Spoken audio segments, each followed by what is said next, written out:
Hey everybody, it's Patsy. And I just wanted to say hi. It's Sunday.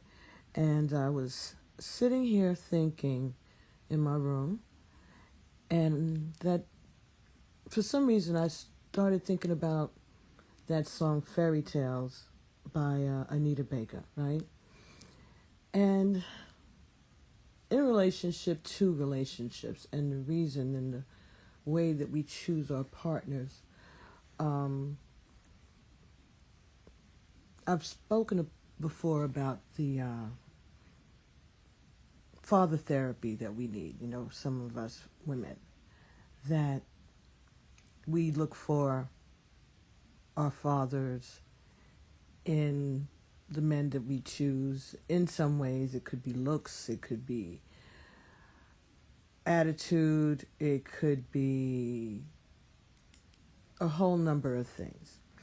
And those of us who have experienced abandonment issues, we may tend to gravitate towards guys who end up being emotionally unavailable or, involved in third-party relationships or, or even overseas, something that puts a distance between yourself and the person that you're interested in.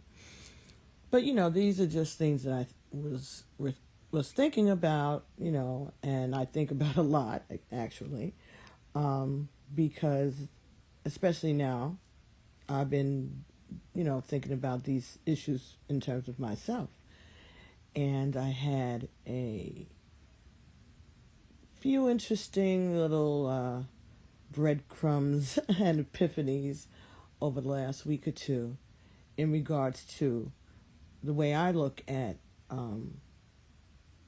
men and the way I look at fatherhood and the way I look at fathers in general, men in general, I guess, because whatever I feel about fathers is what translates into the way I feel about men. So I take ownership of that, right? And that also goes along with my Lilith kind of personality in a way. I have a little bit of that, quite a lot of that, I guess. So those two things can be quite intimidating, and also could lead to singleness, right? So, but I was sitting here and just thinking about it, as doing a lot of thinking as I've been apt to do lately, thinking about my work, thinking about my life, my family, my love, my past loves, and seeing what has been consistent. So what I did was, I actually went piece by piece, who are the significant people, and what did they have in common? Did they have anything in common? And even if I couldn't think of it right away, it came after a while. It wasn't something that I sat down and did in 20 minutes. It came over time, for some of them. Some of them it was looks. Not that they looked like one another, but they looked like my father in some manner, some of them. Or they had a southern drawl like he did. He was thin and tall, so there was that. A little bit of a bully, and there was that. Very, very handsome, and there was always that, and I recognized that to my demise. And I even tried to temper it a little bit, because that pretty boy thing because I still got Lilith. Right? So no, you're not going to be in the mirror more than me, brother, okay? I may have some confidence issues, but it ain't helping when you think you prettier than I am. No. So I learned from that fairly quickly. So I would be no problem. I would go out guys who weren't exactly like a heartthrob as far as looks goes, but I thought they were cute, and as long as I thought they were cute, that was good enough for me. You know, it was like I wasn't looking for the pretty boy. I was just looking for someone that, you know, in case we got married and had children, you know, I just didn't, as we used to say, as long as he wasn't a mud duck, right? Platypus. Anyhow, that's terrible, but I'm just saying. These are look, I went to college in the 70s and in the 80s. You know, we had political correctness was not even a whisper in the back of our heads. Well, you have to give credit to those people around you who have adjusted and grown over time. Those who are in their 50s and 60s and 70s and 80s even, who have tried to embrace political correctness and have embraced it fully, you know, or try at least to embrace it as much as they can and try to understand, because it was a whole different flow when we were younger, you know. And you know, try to just be a little gentle in your thoughts towards your parents and your grandparents and your aunts and uncles and folks like that, because you know the world was different, and we've seen a lot of things. You know, folks who grew up in the 50s and 60s and 70s, we've seen assassinations after assassinations after assassinations after assassinations after assassinations. We've seen lynchings. We've seen the space capsule explode. We've seen 9/11. We've seen hostage situation of Americans overseas that lasted for years and then was turned and used to by an election, basically. So there are those of us who know that those things that went on that are the backstory that you're not going to find on YouTube, or you're not going to find anywhere, because now it'll be called a conspiracy theory. But even in those conspiracy theories, you had to live through it, you know. Even the, you know, Clinton Lewinsky scandal.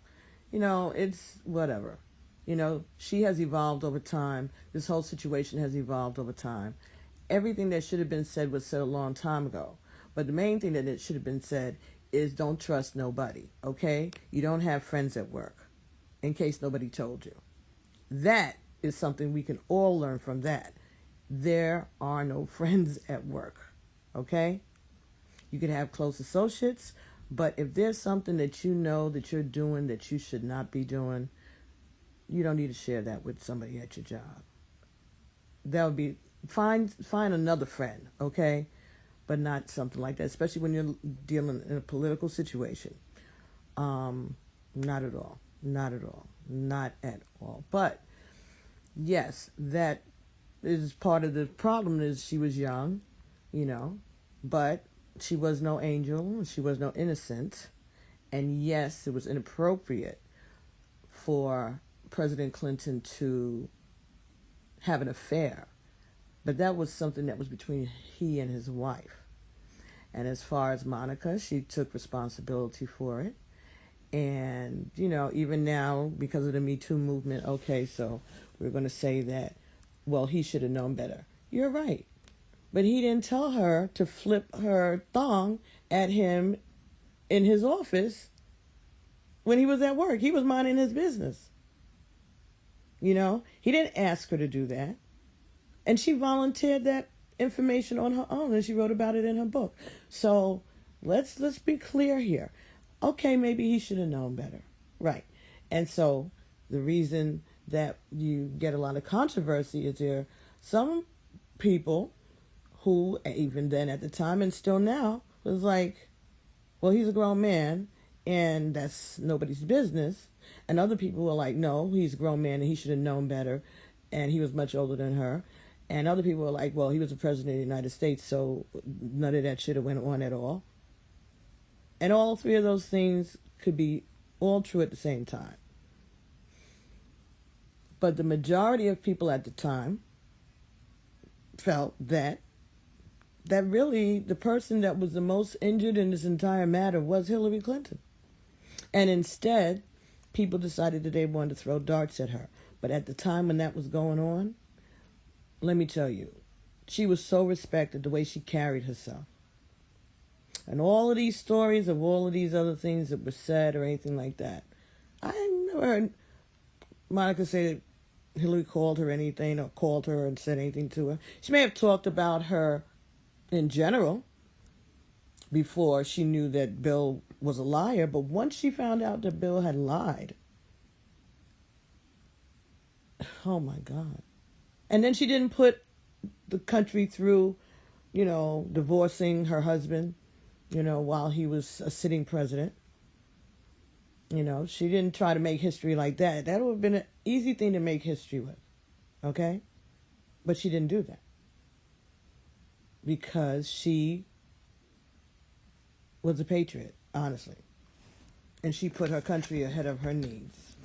And she also took advice from her mother, who had experienced being an orphan when she was a little girl, who worked as a housekeeper when she was a little girl. And, stability, security is something that we all want. Something that we all want. And there was no guarantee at the time that when she divorced, if she would have divorced President Clinton, if there was anything. They weren't rich when they came to the White House. They had always, he had been the governor of Arkansas, and she was an attorney.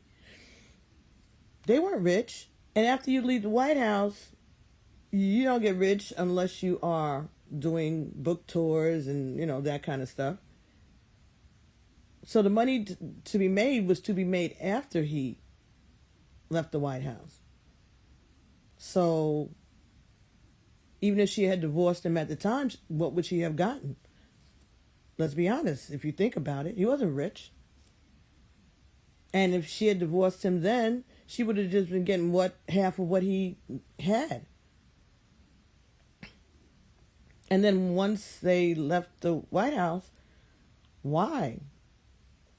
Why should she? Why should she divorce him to do what? Go marry Ned DeWino? Come on, stop. She made a decision that was right for her at the time. And she's gotten broiled over the coals for it since then. That's ridiculousness. But perhaps that's my Lilith personality, my Lilith traits, whatever. Lilith aspects of, I guess, my planetary placements, actually. And I might lose more subscribers who listen to this. But I'm just saying, let's just try to stop being, leave that alone. Stop every time something happens. We got to bring up Bill and Hillary Clinton and Monica Lewinsky. Stop. Come on. Y'all can't, nobody should be saying nothing when we're looking at what we're looking at right now. Come on. And even back then, a blowjob was not, the average person did not know that a blowjob and sex were the same thing. Honest to God. It did not become the same thing until the Bill Clinton affair. People were doing it, but it was something you did instead of sex. Like, you go on with somebody and you didn't want to have sex with them, trying to remain a virgin or something like that. That's what people did. That was like avoiding sex. It wasn't until this Ken Starr investigation and everything that happened, it became, oh, that's sex too? Honest to God. And it's not just people who, didn't know no better. It was like discussed on television, sort of, of how this is something that is now added to what is considered. Because that wasn't discussed. Like, really? Well, they didn't have sex. Yes, they did. Really? No. And that was the discussion that went back and forth too. But you're not going to hear all of that because you didn't live through that. Just like we don't know the details of things that happened back when George Washington was alive and Thomas Jefferson, and we know little smidgens of it, but we don't know the real nitty gritty, day to day living through it. Just like your children are not going to even understand what was going on now. and neither will ours or our grandchildren. Matter of fact, our children don't understand right now when they're living through it. But it's something that no one will understand until they're actually living through it, and they are able to feel the energy that was around at the time. Okay, because remember, there's always energy. Energy is around everything, even politics. And when something is affecting a nation and everyone is talking about it and discussing it, the same thing like O.J. Simpson case, the same thing like any of these big cases, that have caught the imagination, of the country and given everybody pause, even during 9/11, there was an energy and everybody's like, what happened to us? We were so close after 9/11, because it was an energy that rose, a vibration that rose to a certain height across the nation. And then slowly over time it dissipated. And then that's where we are now. It's like this is the polar opposite, in a way, of where we were at that time. That's interesting. I might have to think about that. So anyway, getting back to the subject at hand. So, if you know the lyrics to that song, and at least the first part of the song was what I was thinking about, and I just picked up this recording and wanted to just get this recorded.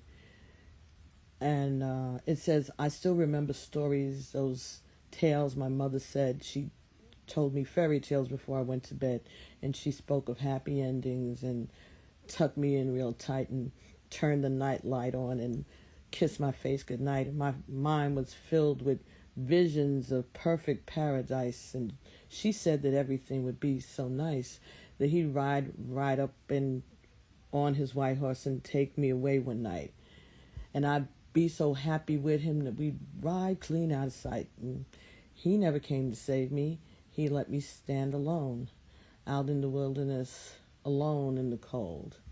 And my story ends as stories do. Reality comes into view. No longer living life in paradise. Fairy tales. Right? So, those were the words, basically. Okay, and that's Anita Baker, giving credit to her. She was the artist. I believe she actually was the writer, but I don't have it in front of me right now. And when I post this, I will find that information and put it in the description. And I thought about that in relation to situations where you may have a child, boy or girl, but I can relate more to how it affects a girl, that their father isn't around for whatever reason. He doesn't know about her. He's in jail for a long period of time. He's gone and you don't know where he is. He died in the war. Anything. And those fairy tales that they told us, or that we read to ourselves, even for some of us, because it was like that. But they did spin stories of being happy with a husband, a family, someone that's going to come and rescue you from this. And if that is what you thought, not only is it going to affect the way you look at relationships, but it also reinforces the abandonment of a father figure, if you think about it. Because if that's what you were told, and you associated Prince Charming with a father figure, maybe not consciously, but even more subconsciously than you substituting him for a beau a future husband, the boo, whatever, your man. But if you also, in your spirit, you let that register about hoping that one day that father would come back. Or maybe it was never said, or somehow or another, maybe your mother transmitted that energy to you, even if she never said it, that maybe she was hoping that he came back. Or maybe you felt she did something that caused him not to be there. And maybe that is what is affecting your mother-daughter relationship, or your mother-son relationship. Maybe you blame your mother for him not coming back, even if he was dead, even if he left her, even if he was in prison.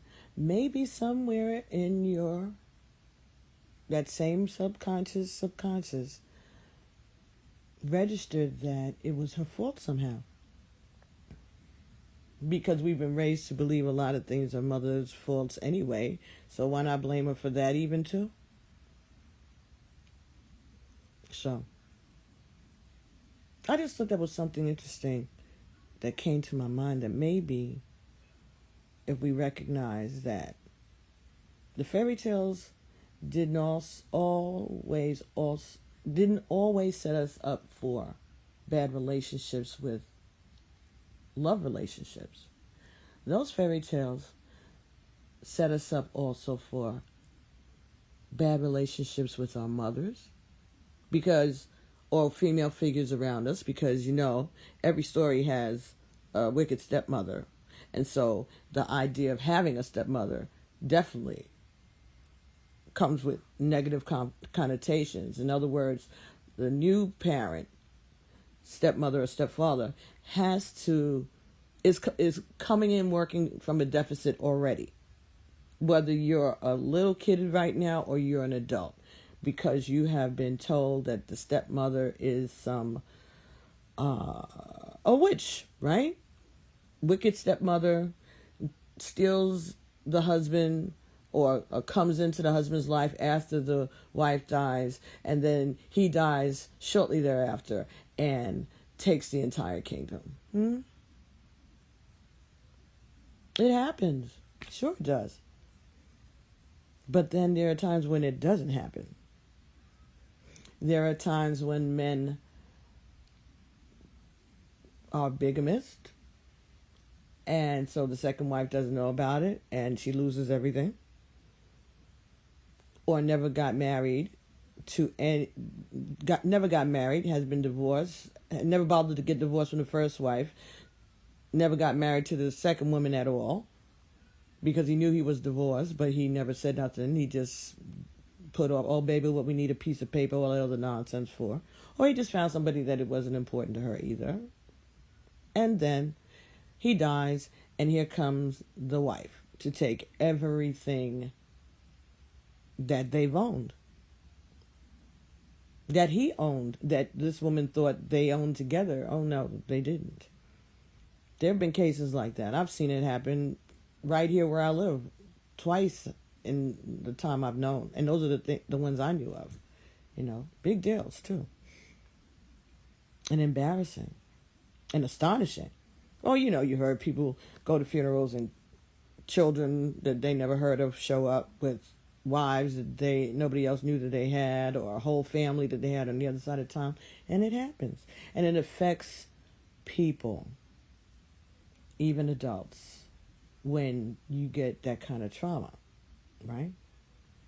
Because that's traumatic. But again, we put expectations on relationships. We put expectations on the men in our lives. We put expectations on our mothers, our step-parents, based on these fairy tales. There is a beauty in it, the ability to have a child's imagination expand and explore. But at the same time, there's something insidious going on underneath. Now, could it all be because we were being programmed in a patriarchal mindset? Even the people who wrote them, not saying that they were part of the conspiracy. Just they had the same mindset that we have. A little less advanced, but the same type of mindset that men were heroes or victims, and women were mean, short-tempered, killers, children eaters. I mean, even in in the Beanstalk, Jack's mother just had enough, and she snatched the beans and threw them out the window. Okay, yes, it ended up being the Beanstalk, but she lost her temper. She didn't say, "Oh, poor Jack, dear. What are we going to do now?" She just threw him out the window, started bawling, crying, fell asleep, whatever. Jack standing there, he didn't know what he had done. Next day, there's the Beanstalk. That goes up so that Jack can avenge his father's death and get all of the giant's treasures to save his mama. Because now your son is your savior too. And this all goes back to that same, the Christ story, Just the way it's being told, not saying it was not an actual event, saying the way that it has been retold. Just like I was saying about Monica and Hillary and Bill. If you weren't there at the time, then you don't know all the nuances. You're just getting, this view from 30 years later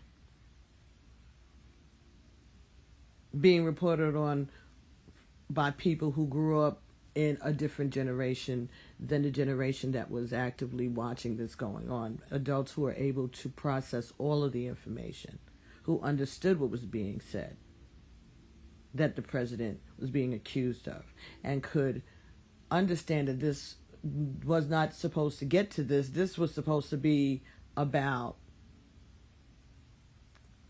Whitewater, and it ends up being about a blue dress, and the reason that you all upset is because he lied about an affair that he had already told his wife didn't happen. Come on, who wouldn't have lied? Most men would have. Isn't that what Brett Kavanaugh said the other day? I've had beers. You drink beers? What kind of beers you like, sir?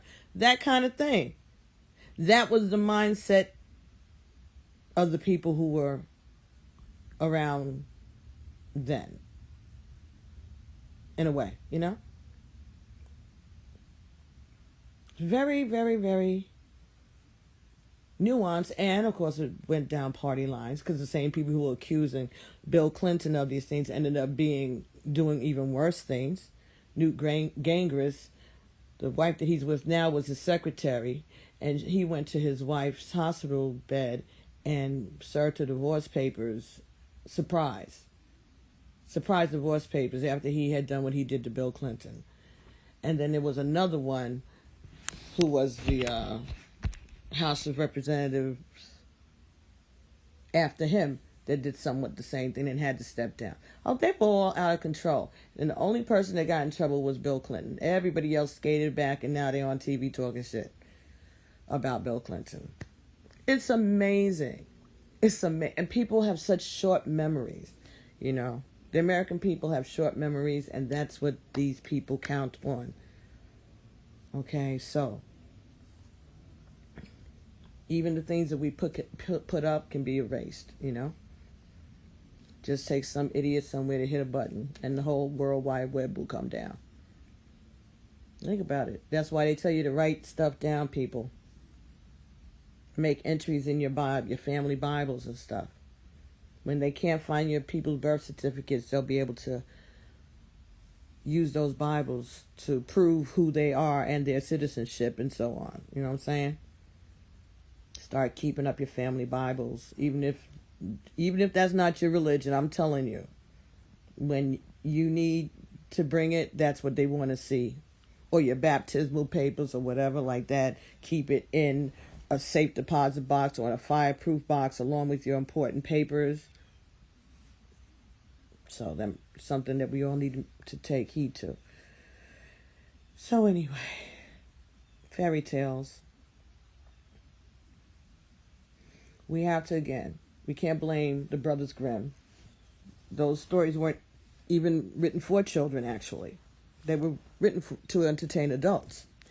But someone got the bright idea to turn these into children's stories and have profited off of them.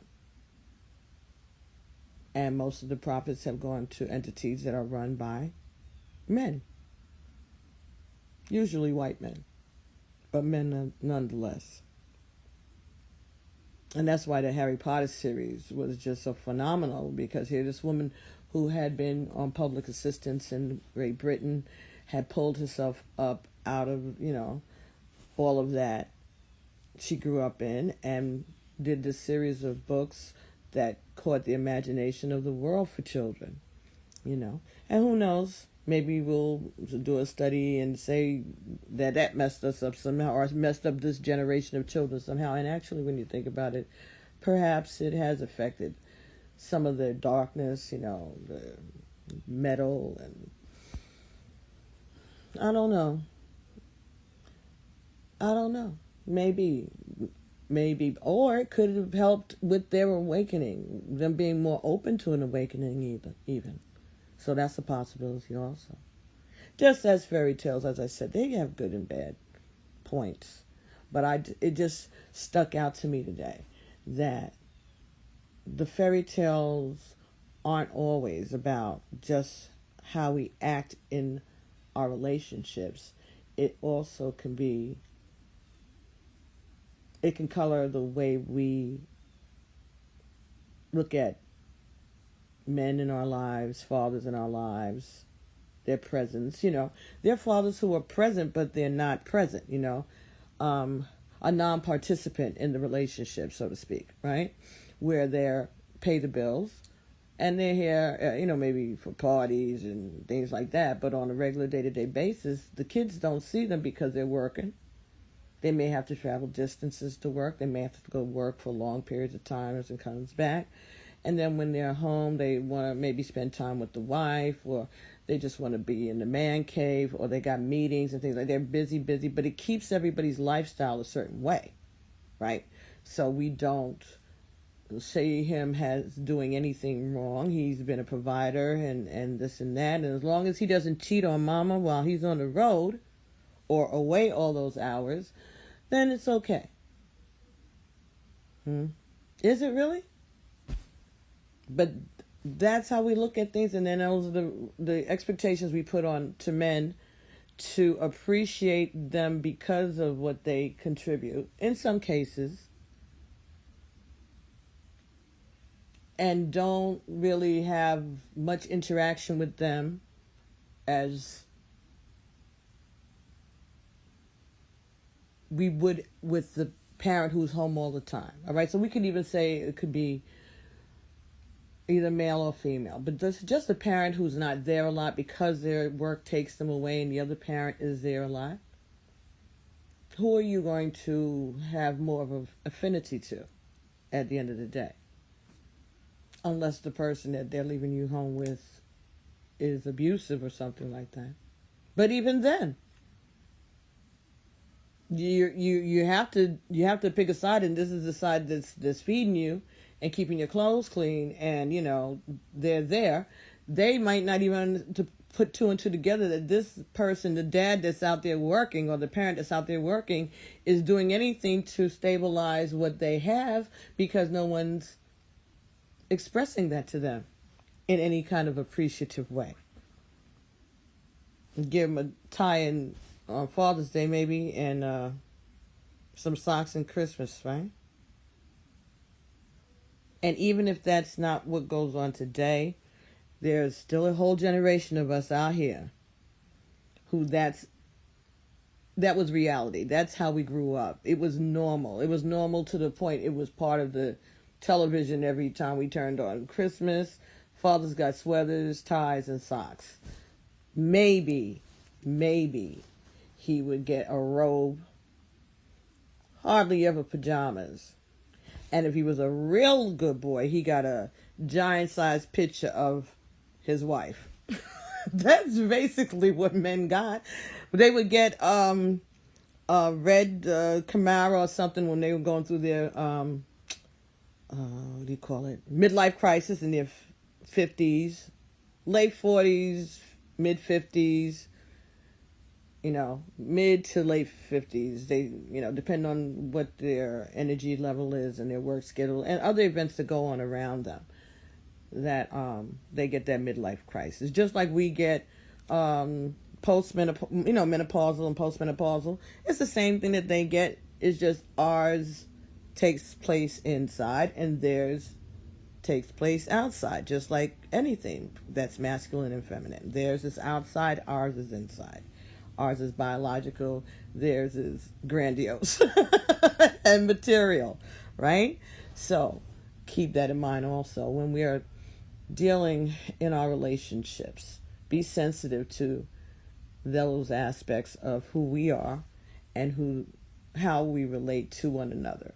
That, remember, we are both masculine and feminine within our DNA, and actually the masculine has the ability to be both male and female, right? Because they have the XY chromosomes and we women have the XX. So it is within them to be that. It's just that those two energies fight amongst themselves just like they do on the outside, basically. All right, so the same way men and women fight, men are from Mars, women are from Venus, right? War, love. Inside of men is that same war that's going on. That same XY chromosome fighting against one another, even though when they do the right thing and get together, they can populate the world. Instead, they clash. So that's another thing. So anybody who thought, I'm not bashing men, I hope no one takes it as that. I'm certainly not bashing women I'm just making a point for us to be observant of what may be at play in our behavior. This is not to blame anybody. It's just the way our society is, and this is how we grew up.